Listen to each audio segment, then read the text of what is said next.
तो Syria, Iraq में, Yemen तक में इजरायल का बम बारूद बरस रहा है। लेकिन हैरत की बात यह है कि मुस्लिम ममालिक, OIC और अरब लीग समेत आलमी ताकतें पूरी तरह से खामोश नजर आ रही हैं। मिडिल ईस्ट में इजरायल के अलावा 16 मुल्क हैं जिसकी चर्चा आज करनी जरूरी है। बहरीन, साइप्रस, मिस्र, Iraq, Iran, Jordan, Kuwait, Lebanon, Oman, Qatar, Saudi Arab, Syria, Turkey, UAE, Yemen और फिलिस्तीन।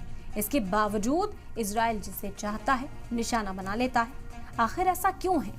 क्यों आलमी ताकतें बेबस और लाचार नजर आती हैं? ऐसी ताकतों को क्या मरते बच्चे नहीं दिखाई देते? क्या बेवा होती खवातीन नजर नहीं आती हैं? क्या मजहब के नाम पर बरस रहे बम को रोकने की कोशिश नहीं कर सकते हैं?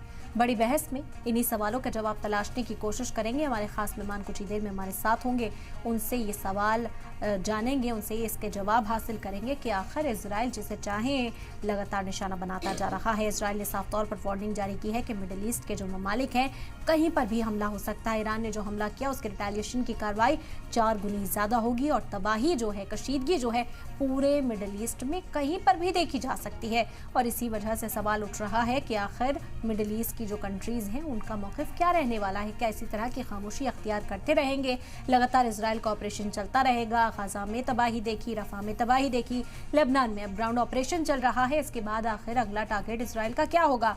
और ये जो हमले हैं वो लगातार जारी हैं हमास के नाम पर, हिजबुल्लाह के खात्मे के नाम पर, लेकिन इसमें सिविलियंस की जानें जाती हुई इस वक्त नजर आ रही हैं। और इसी वजह से ये बड़ा सवाल उठता है कि आखिर सब क्या खामोश रहेंगे? कोई हल तलाशने की कोई कोशिश नहीं करेगा? और इस खामोशी के पीछे की आखिर वजह क्या है? क्या इतने ममालिक मिलकर कोई हल निकाल नहीं पा रहे?